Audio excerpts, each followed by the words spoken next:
Hello YouTube, my name is Lloyd and today I want to discuss a philosophy meetup that I went to where we were discussing the 12 Rules for Life by Jordan Peterson. We were not discussing them all, we covered 3. We were due to cover 2, but someone added one on in the middle. Anyway, so here are some of the things that came up in the conversation that I commented upon and some of the embellishments to the rules that I found help describe the situation more clearly. Right, the first one was someone asked about pursuing that which is meaningful, not what is expedient. After a while, somebody asked the question, are we in danger of putting off the future, trying to chase that which is meaningful, that's a bigger goal in the future, say 5 years off, you have a larger plan. That's a sort of description of what is meaningful, is to have a larger goal and a larger vision that you are chasing that is meaningful rather than the next expedient gratification or the short-term enrichment. Someone asked that question, are we in danger of putting things off?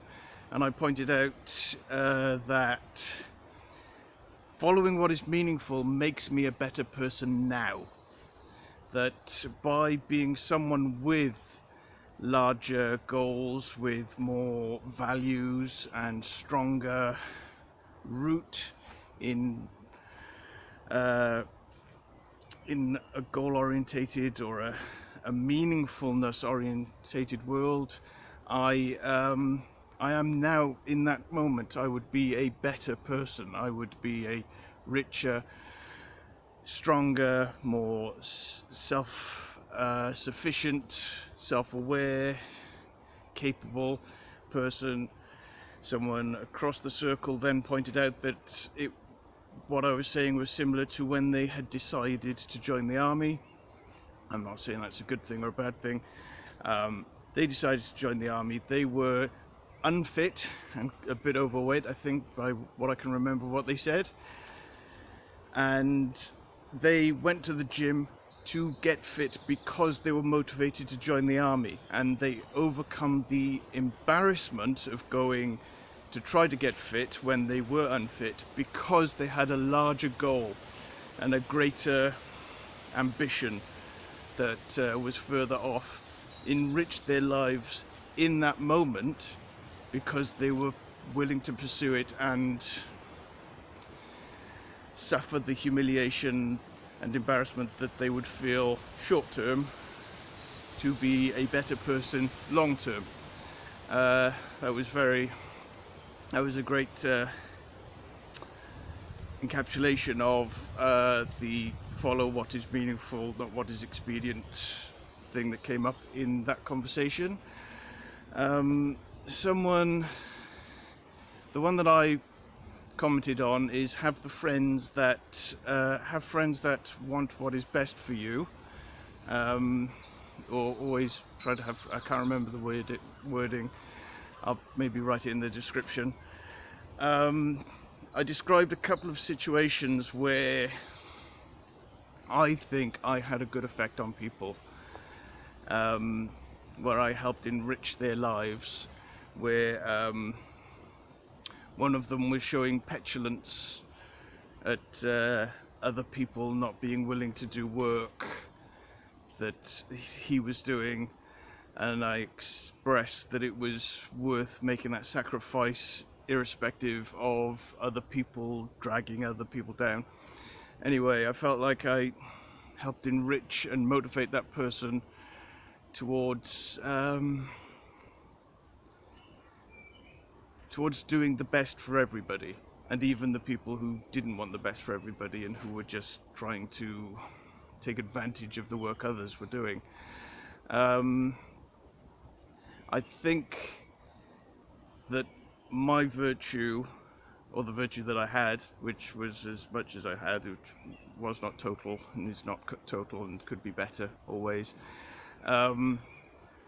reflected the virtue in them that allowed them to overcome the petulant sort of teenagery sort of I'm not going to do it, other people sort of attitude that was coming out of him.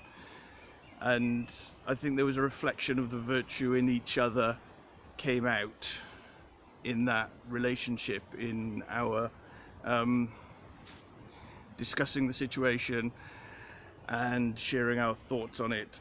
And we did go out and do the thing that made everybody's lives better. Basically, it was utilizing waste food, but and we did that, and everybody ate, and even those who would refer to those who were being helpful as bitches or whatever, even they got better off. I might go back the way that I came. Now the third rule that we started with was Simon's, and that was the one about telling. Gotta remember how it is. Basically, it simplifies to listening to people, and that's sort of where I came through to how I interpreted the rule and how it was best to understand the interpretation of the rule. Assume that the other person has something that knows something that you do not. So you assume the other person knows something you don't, and therefore you are willing to spend the time listening to them telling you. Now, we were discussing the rule, and I said that when people tell you to listen, you've heard people telling you to listen a million times. People are constantly telling people to listen. You've been told since you were a child that you should listen to people. It's normal. That's the thing that people tell you. And if Jordan wrote a rule in his book saying listen to people, everyone would have gone, oh yes, listen to people, and that's fine. And they'll just compute that in the same way that they had always computed listen to people, and it won't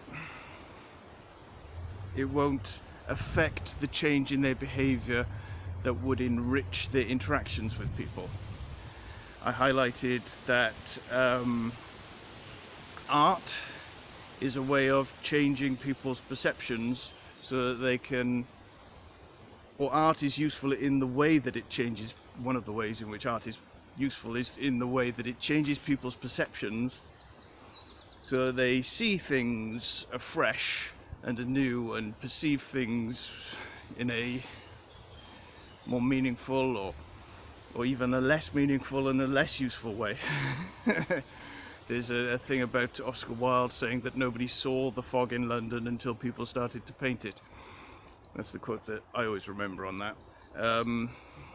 So art informs your perception, and that Jordan Peterson talking about listening in this new way, in this way of assuming that the other person knows something that you don't, that enriches and informs the act of listening more insightfully than just being told to listen, that in the same way that you've been told to listen a million times.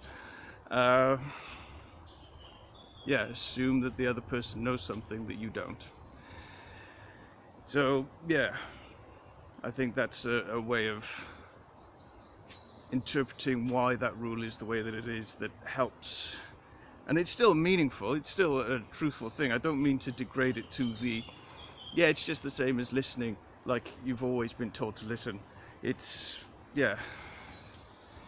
respect, I guess, as well comes into it. But, you've been told to respect a million times all your life as a child as well. So it's just a more matter of fact or nuts and bolts active way of doing the thing that you know you should be doing. Anyway, those were the 3 rules that came up at that meetup.